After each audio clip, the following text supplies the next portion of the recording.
Welcome to a guide to every deck in EDH. Today we're looking at the new commanders from Modern Horizons 3, in this case Nadu, Winged Wisdom. So obviously Nadu has been getting a bunch of hype as a potential combo engine in Modern, but that exact same combo engine can be ported into EDH. So what is Nadu? It is a 3 mana blue and green commander, a 3/4 legendary bird wizard with flying. Nadu has, creatures you control have, whenever this creature becomes the target of a spell or ability, reveal the top card of your library. If it's a land card, put it onto the battlefield, otherwise put it into your hand. This ability triggers only twice each turn.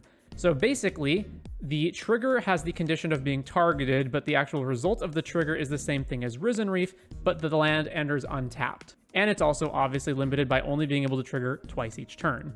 However, there are plenty of ways around this twice a turn limitation, and even with that limitation, it's still a lot of value. So the most obvious thing to do with Nadu is the same thing that Cephalid Breakfast combo decks do in Legacy, which is find an ability that you can activate for no mana that targets and that you can activate over and over and over.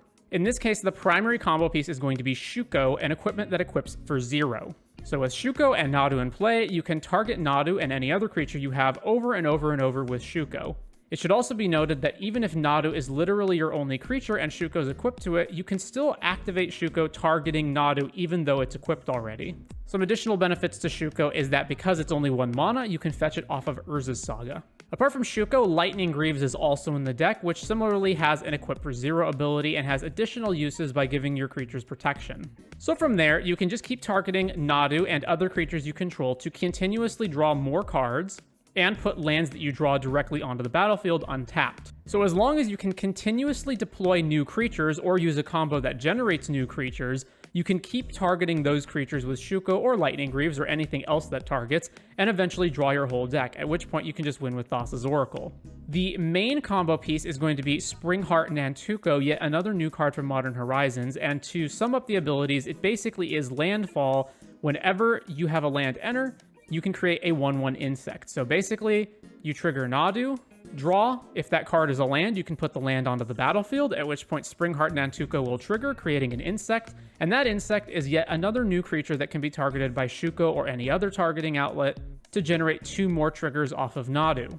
Additionally, if you pick up creatures and put them back into play, you can trigger them again. So for example, if you've got a Nadu and you've already targeted Nadu twice this turn, if Nadu gets bounced back to your hand and then you play Nadu again, you can target the new Nadu twice. This is where cards like Shrieking Drake are going to come into play, where we have cards that pick creatures back up from the battlefield. And then apart from Shrieking Drake, there is also Fairy Imposter. Basically anything cheap that picks up one of our creatures that we can then redeploy gives us more triggers. Additionally, we can play a smattering of 0 mana creatures because those creatures can just be deployed for free, and then we can target them. In this case, it's going to be Memnite, Ornithopter, Phyrexian Walker, and Shield Sphere. Getting beyond that, we've got our ramp cards. Obviously, anything that is also a creature in this deck is going to be better than normal because it means that's yet another thing that we can target and keep triggering. It's also very important for us to deploy Nadu as fast as possible, so our best curve is a turn 1 mana source, followed by a turn 2 Nadu, and then hopefully going off by turn 3, although we can potentially go off even faster than that depending on how much fast mana we have. And of course, anything that targets is something that can also trigger Nadu. So for example, Kiora's Follower is a card that can either untap a land or creature to generate more mana, and we can use it to trigger Nadu. Similarly, we have cards Seeker of Skybreak and Apheto Alchemist, which are here just to keep targeting stuff to untap them, which is usually going to be pointed at a creature that we can use to generate more mana. Similarly, we're going to want a suite of protection spells. This is so that our Nadu doesn't get countered or killed by removal, and anything here that targets can also double up as more things to trigger Nadu. So some cards that we would not usually play, but we are going to play in Nadu, are cards like Dive Down, Legolas's Quick Reflexes, Mizium's Skin, Shore Up, Tamio's Safekeeping, You See a Guard Approach, and Sylvan's Safekeeper and Spellskite. And these 2 are worth pointing out in particular because they can keep targeting creatures multiple times with their abilities in order to keep triggering Nadu.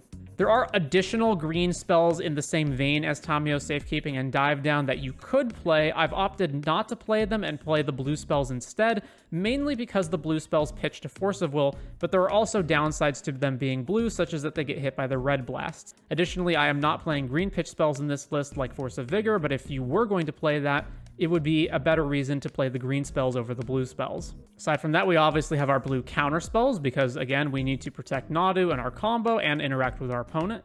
We have some limited card draw in Mystic Remora, Rhystic Study, Skull Clamp, One Ring, you know, the usual suspects. Some fast mana. The faster we can get Nadu out, the better. Our lands are pretty straightforward, with the only thing really worth mentioning being Minamo. Minamo usually shows up as a way to untap the One Ring, but in here it can pull Double Duty as a way to target Nadu or any other legendary creature. We can also use it to target our Gaia's Cradle if we're using that to generate a bunch of mana.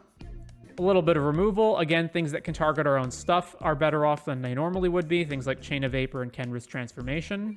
We do have a Collector Oof in the deck, which obviously conflicts with Shuko and Lightning Greaves, as well as a few other artifacts. However, sometimes it may be necessary to tutor this up off of something like Green Sun Zenith, and we do have ways of bouncing Oof back to our hand if we need to combo off through it. And then finally, a little bit of tutoring with Trinket Mage in here to primarily go and fetch up Shuko.